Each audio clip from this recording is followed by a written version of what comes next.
نمونە هەشت لە طائف الحیل قەتڵ و عامی مکری 1990 کۆچی. تا سارمخان مابوو میرایەتی مکری لە ژێر دەستدا بوو. قزڵباش نەیانتوانی ناوچەکەی لێزەوت بکەن. سارمخان کە مرد 3 کوڕی لێ بەجێمان، قاسم، ئیبراهیم، حاجی عومەر، بەڵام هەرسێکیان لە تافی لاویدا مردن. هیچ کامیان جێگەی باوکیان پێ پڕ نەکرایەوە. لە برازاکانی سارمخان ڕۆستەمی کوڕی بابا عومەری کوڕی میرسەیفەدین 3 کوڕی هەبوو، شێخ حەیدەر، میرنەزەر، میرخزر. لە پاش کوڕەکانی سارم کاروباری ئەمارەتی مکری بۆ ئەوان مایەوە. ئەوانیش ناوچەکەیان لە ناو خۆیاندا دابەش کرد و خۆیان هاویشتە ژێر دەسەڵاتی شا تەحماسپی سەفەویەوە.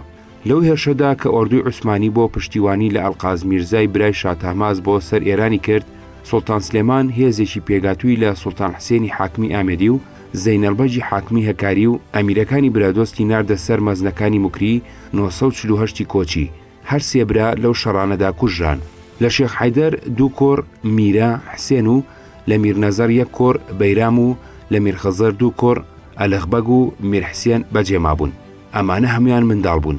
پاش گرتنەوەی ناوچەکە سوڵتانی عوسمانی میرایەتی مکری بە میرەبەجی کوڕی حاجی عومەری کوڕی سارمخان سپارد. ئەویش بە لێوەشاوەیی ماوەی 30 ساڵ کاروباری مکریانی بەڕێوە برد کە مرد مستەفا بەجی لە پاش بەجێما. لەو سەردەمەدا میرەبەجی کوڕی شێخ حەیدەریش گەورە بوو، بەڵام ئەو دابیە پاڵ تەحماس.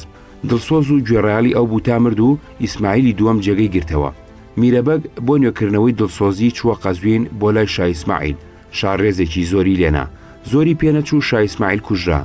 شا مەحەممەد خودابەندە لە سەرتەختی شایەتی دانیشت. لەم سەردەمەدا سەرانی قزڵباش لە ناو خۆیان تێکچوو بوون.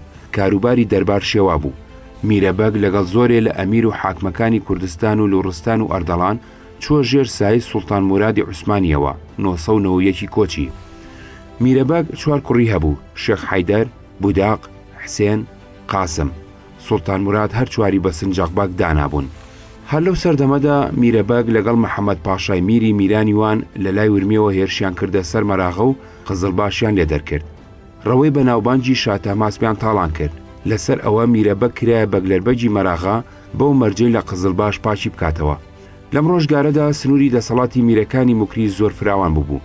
جگە لە مەراغا سوڵتان چەند شوێنی تری لە سنجاقەکانی هەولێر و مووسڵ پێسپاردبوون. ناوچەی مکریان بەهۆی نزیکیەوە لە تەورێز و قەزوین لە ململانی ڕۆم و عەجەمدا جێگەیەکی تایبەتی هەبوو. کاربەدەستانی تورک ئەگەرچی لە شەڕەکانی خۆیاندا کوردیان دژی قزڵباش بەکار ئەهێنا، بەڵام نەیان ئەهێش بنەماڵەیەکی دەسەڵاتداری کورد لەو ناوچەیەدا بەهێز بێ. هێزەکانی عوسمانی تەورێزیان کرد. جەعفەر پاشا وەزیری پارێزگاری ئەوێ بوو. کەوتە جێچەڵ بە میرەبەگ، سنجاقەکانی بابان و مووسڵ و هەولێری لێسەندەوە. سەرنجام مەراغەشی لێوەرگرتەوە. میرەبەگ بە ناوچە میراتیەکانی باو باپیرانی داکەوت. شەڕی ڕۆم و عەجەم لە پەیوەندی ناو بنەماڵەی میرەکانی ئەوێشدا ڕەنگیدایەوە. ئەوانیش لە ناو خۆیاندا لەسەر دەسەڵات کەوتنە ململانێ لەگەڵ یەکتری. دڵسۆزی خۆیانە گۆڕی، بەگژ یەکتریدا ئەچوون و پیلانیان لە یەکتری ئەجێڕا. کە خزر پاشا لە جێگەی جەعفەر پاشا بوو بە والی تەورێز 1002 کۆچی ئێلە کوردەکانی ئەوەی کرد بە گژ یەکتریدا. مەحمودیەکانی کرد بە گژ مکریەکاندا و بە شەڕیدان. مەزنەکانی مکریش لە ناو خۆیاندا کۆک نەبوون. بوداق خۆی مرد، حسێن قاسمی برای کوشت. شێخ حەیدەریش لە تۆڵەی خوێنی قاسمدا حسێنی کوشتەوە. لە ئەنجامی ئەو ڕووداوانەدا میرایەتی مکری لاواز و سنوورەکەشی تەسک بووە. شێخ حەیدەر قەڵای سار و قورغانی لە مەراغا ئاوەدان کردبووە. شەعەباس کە تەورێز و ئازەربایجانی لە عوسمانەکان گرتەوە، شێخ حەیدەر چووە ژێر ئاڵای سەفەویەوە. لە شارەکانی قافقازدا بەشدار بوو، لە بن قەڵای ئێرەواندا کوژرا. شەعەباس لە چوارچێوەی ئەو سیاسەتەدا کە بۆ شکاندنی شان و شکۆی ئێلە کوردەکان گرتبووی، دوێ ڕاگوێزانی دەیان هەزار خێزانی ئێلە کوردەکانی سەروی دەریاچەی ورمێ بۆ خوڕاسان و داگیرکردنی قەڵای دمدم و سەرکوتکردنی ئێلەکانی برادۆز چووە سەر ئێلەکانی مکری و بەو پەڕی دڵڕەقیەوە قەتڵ و عامی کردن. دوو کەس لە نووسەرانی ناسراوی ئەو زەمانە ئەم ڕووداوایان بە درێژی جێڕاوەتەوە. یەکێکیان مەلا جەلال منجم کە لە بەشی یەکەمی ئەم باسەدا هەندێک لە نووسینەکانی ڕاگوێزرا و ئەو مەسەلەکە بە لە طائف الحیل ناوەبە. ئەوی تریان ئەسکەندەربەجی تورکمان لە کتێبی عالم ئارای عەباسیدا. هێمن نووسینەکەی ئەسکەندەربەجی وەرگێڕاوەتە سەر زاراوەی مکریانی، وا لێرە داوەکو خۆی دووبارە ئەینووسینەوە. ئەسکەندەربەگ نووسیوێتی باسی بەرەو مەراغەچوونی شاو ڕغەسانی لە تیرەی مکری و قەتڵ و عامی ئەو تیرە. عشیرەتی مکری لە پەیڕەوانی ئەم دەوڵەتە و لە سنووری گاودۆڵی مەراغە و سندوس و میاندواودا نیشتەجێ بوون. لە سەردەمی شای بەهەشتیدا سەرکردەی ئەو تیرە بەدەست ئەمیرە ناوێکەوە بوو. پاش مردنی شاو لەسەر تەخت دانیشتنی سوڵتان محەممەد پاشا کە سوڵتانی ڕۆم بوو پەیمانی باوکو و باپیرانی خۆی هەڵوەشاندەوە و دنیای هێدی و هێمنی ئالۆز و پەرێشان کرد. شەڕ هەڵای سێنە بەدفەڕەکانی سنوور بازاریان گەرم بوو. ئەمیرەی ناوبراو کە زۆر ساڵان نمەک پەروەردەی ئەم دەوڵەتە بوو ڕێگای نمەک بە حرامی و یاخیبوون و هەڵگەڕانەوەی گرتە پێش. لەگەڵ ڕۆمیان ڕێکەوت و دەستی کرد بە تاڵان و کوشتار. لە سندوس و میاندووە و مەراغەدا هاتە سەر ڕەوەی قەراجیۆغ کە ڕەوەی تایبەتی حەزرەتی شای بەهەشتی بوو بەباشی ناوبانجی بە دنیادا ڕۆی بوو. ژمارەیەکی زۆری لە ڕەوەکان و پاسەوانی ڕەوە کوشتە بوون و ڕەوەکەی داگیر کردبوو.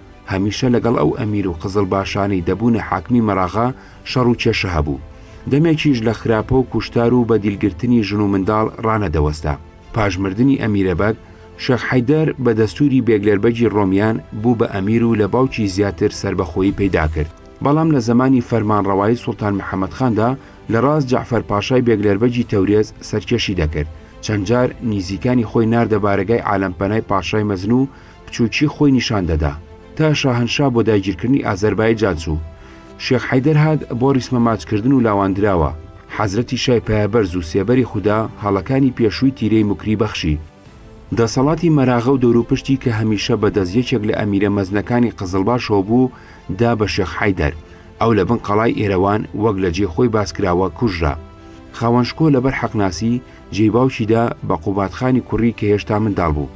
بەکەی خودا و ڕدێنسپیەکانی عێلی فەرموو تا کوڕ گەورە دەبێ لە قسەی دایشی کە کچی پیاوماقوڵێکی قزڵباش و ژنێکی وشیار و عاقڵ بوو دەرنەچن. بۆ ئەوەی قوباتخان خۆ بگرێ برایەکی شێخ حەیدەر کە ناوی ئەمیرخان بەگ بوو لە نێو عێل هێنایە دەر و جێوپایی دایە و کردی بە حاکمی گەرمرود. براکەی تری خان ئەبداڵ داوای مەزناتی دەکرد و سەری بۆ برازاکەی دانە دەنەواند و هێندێک پیاوخراپ و بەدفەڕی مکری لە خۆ هاڵاند بوو. چەند جار لەشکری ناردرایە سەر و دەریان پەڕاند تا ئاخری وەک باس کرا پەنای بۆ ئەمیرخانی برادۆز برد و لەکن ئەو مایەوە. لوتف و دڵسۆزی شاهانە قوباتخانی گرتەوە و سربەخۆیی تەواوی پەیدا کرد و هەموو هۆزەکانی مکری بەردەست بوو. لە نێو سەرهۆزانی ئەم تیرەدا پیاوی بەرازسروشت و ڕێوی سیفە دەبوون کە لە ڕێگەی ڕاست دوور کەوتبوونەوە و لە چۆڵی و سەرڕۆییدا گەورە بووبوون و لەگەڵ قزڵ باشان کە لە مەراغە خاوەن مڵک بوون خراپ دەجوڵانەوە و بە زۆر زەویەکانیان داگیر دەکردن. قوباتخانیش کە گەیشتێ لەبەر نەزانی و پیسی دەرونی لەگەڵ قزڵ باشان ڕەفتارێکی نالەباری گرتە پێش. هەرچەند لەو چەند ساڵی دواییدا زۆر نافەرمانی و ئاکاری دزێوی لە خۆی و لە ژێردەستەکانی دەبینرا و گەر لە سەردڵی مبارەکی شاهانە دەنیشت، بەڵام لەبەر بەزەی و دڵسۆزی تایبەتی خۆی و لە پێشچاوگرتنی خزمەتی شێخ حەیدەر چاوپۆشی لێ دەکرا. تاوای لێهات ئاوی لە ئاوەڕۆیان دەکرد و سەرەڕۆیی و لاساری لە ڕادەبردە دەر. هەروەکو ساڵی ڕابردوو حکم کرابوو کە قوباتخان بچێتەکەن ئیعتیمادت دەولە و لە داگیرکردنی قەڵای دمدمدا لەگەڵ لەشکر بەشداری بکە. خۆی لەو خزمەتەش بوارد و نەچوو. لە بەهارێدا کە خاوەنشکۆ خەریک بوو بۆ ڕێخستنی کاروباری ئەو ناوچەیە بەرەو سنوور بچێ، قوباتخانیش ناچار و بەخۆی و چەند کەس لە دەور و پشتەکانیەوە لە یۆرتقشلاغ بە خزمەت گەیشت، چونکە دڵی پاک و ڕووناکی شاهانە لە سەرڕۆیی و لاساری ئەوان گەردی لێنیشت بوو، هاتە سەر ئەوە کە ئەوان شیاوی لوتف و دڵسۆزی نین و ڕاوەستان لە تەمێکردنی توندی ئەوان بە قازانجی دەوڵەت نییە و خراپە و کێشەی پتری لێ پەیدا دەبێ، خۆی لە تەمێکردنیان خۆش کرد. بەڵام بە لێزانی و هۆشیاری خۆیەوە جارێ خۆی ڕاگرت و لوتفی لەگەڵکردن تا گەیشتە مەراغا. قوباتخان و ڕدێنسپیەکانی مکری لەوە دەترسان شا داوای ڕەوەی قەراجیۆغ بکاتەوە. بۆیە بەفێڵ ئەسپە باش و هەڵبژاردەکانیان ناردە جێگایکی دووردەست و چەند بارژینی ناڕەسەنی کوردیان لەوێ هێشتەوە تا ئەگەر باسی ڕەوەهاتە گۆڕێ ئەوانیان نیشان بدەن. هەروەها ئاشکرا بوو کە هەمیشە لەگەڵ سەردارانی ڕۆمی کەینوبینیان بوو و خراپەیان لەگەڵ لێقەوما و هەژاران کردووە و لەبەر تەعەسسوبی مەزەبی زۆریان شیعەکانی مەراغە ئازارداوە کەوابوو دەستی زۆرداران دەبوو لە یەخەی هەژاران بکرێتەوە. بە کورتی لە نێوبردننی ئەو تیرە بەدفەڕ و سەرەڕۆیە کە لە مسڵمانی هەر ناوێکیان هەبوو ئەرکی سەر ئەستۆی شای دادپەروەر بوو. ئاگری ڕق و تووڕێی وا لە دڵی خاوێنی شاهانە دابڵێسەی گرتبوو کە تەنیا بە خوێنی ئەو بێفەڕانە وە کارکەوتنی شیری ئاگربار نەبایە نەدەکوژاوە و دانەدەمرکایەوە. لە کاتێکدا کە بارەگای بەرز لە گاودۆڵ هەڵیدا بوو، ڕۆژێ قوباتخان بە خۆی و 150 کەسەوە ڕویان لە بارەگای بەرز کرد. ئێوارە وەخت بوو گەیشتێ. لەگەڵ 4 کەس لە خزمەکانی بۆ حوزور بانکران.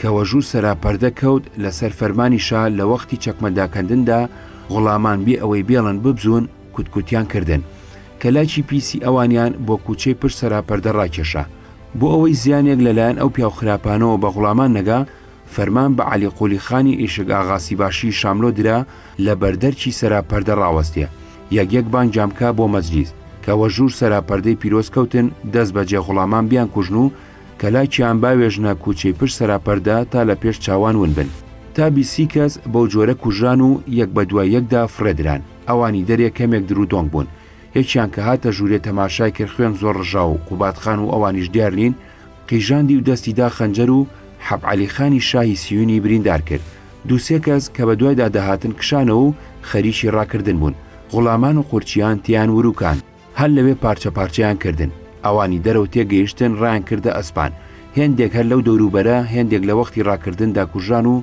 تاقییان لێبڕا لە وەختە بە سامەدا خاوەنشکۆ هاتە دەر و سواری ئەسپی ڕەسەن و خۆشبەست بوو ڕووی لە قەڵای گاودۆڵ کرد و سەربازانی قزڵباش کوشتن و تاڵانی عەشایری موکریان پێسپێرا خاوەنشکۆ بەتلیک لە شەو چوو بوو گەیشتە قەڵای گاودۆڵ هێشتام خەبەرە نەگەی بۆ قەڵاکە لەشکر بەژوور قەڵا وەربوو هەر کەسیان وەگیر کەوت خستیان عەلی قولیخان نێردرا بۆ حەوشەیەی دیکە کە لەو نزیکانە بوو 50-60 کەسێکی دەست بەسراوی هێنا دەرگای بەرز غازیە تۆڵە ئەستێنەکان بە چاقوچاندنێک هەمویانیان ناردا وڵاتی نەبوون زۆر لەو کەسانەی دایانهێنان خزمەتکار و پێمەڕەدارەکان هەر بە زەبری گۆپاڵ و پاچ و پێمەڕا سەر و مێشکیان دەکوتان و دەهاڕین ئەسفەندیاربەجی ئاوچی باشی عەرب کەرلو لەسەر فەرمانی خاوەنشکۆ بە سەرە و ناردرا بۆ گەرمرد و بە فێڵێکی شەڕکەرانەوە ئەمیرخانی برای شێخ حەیدەر و ئەو 50 کەسەی لە تیرەی موکری کە لەگەڵ ئەو بوون بەجارێک کوشت حسێن سوڵتان برازای شێخ حەیدەر و ئەوانەی لەگەڵ ئەو لە ورمێ بوون بەدەستی حەسەن خان کوژران بە کورتی قەتڵی عامی ئەو تیرە بە قەڵەمی تەقدیر لەسەر لاپەڕەی ڕۆژگار نووسرا ئەو چەند ڕۆژەی کەشا لە قەڵای گاودۆڵ ماوە هەموو ڕۆژێ دەستە و پۆل دەیانهێنان و لە سەریان دەدان بارامی خوێنخۆر تاوێک لە تێغۆشاندن و خوێن ڕشتن ڕانەدەوەستا هێندێک لە ئویماق و ئیبی و ئوريات کە لە نێو ئەوان مابوونەوە بەو تاوانی لە نێو تیرەی دژی دەوڵەتدا خۆیان مات کردو لە کاتی دەسەڵاتی ڕۆمیاندا نەگەڕانەوە نێو قزڵباش هەمیان کوژران بیبڕینەوە ئاورجی تیرەی موکری کوژاوە و نێروەنەکان هەموو کەوتنە بەر مەودای شیری بەبڕشت و ژن و منداڵەکانیشیان بە دیلگیران پاش چەند ڕۆژ بڵێسەی ڕقی شاهانە تا ڕادێکدا مرکانەوە و شێربەگناوێک کە لەو بنەماڵە کە هەمیشە خۆی بە خزمەتکار دەزانی و مەخسوود بەگناوێک کە برای ئەو لە ریزی ئێشک ئاغاسیانی بارگای بەرزدا بوو کرانە گەورە و مەزنی موکری و فەرماندرا ئەوانەی لە مەودایشی ڕزگار بوون و لە کەلێن و پەسێوان دامانەوە پەنا بۆ ئەوان بەرن و لە کوشتن و تاڵان ئەمین بن پاژەم ڕووداوە شا چەند ڕۆژێک لە نێو ئەسپەکانی ڕەوەدا لە چیمەنی قەراچیۆ ڕای بوارد و وڵاتی مەراغی بە سوڵتان میر مقەدەم ئەسپارد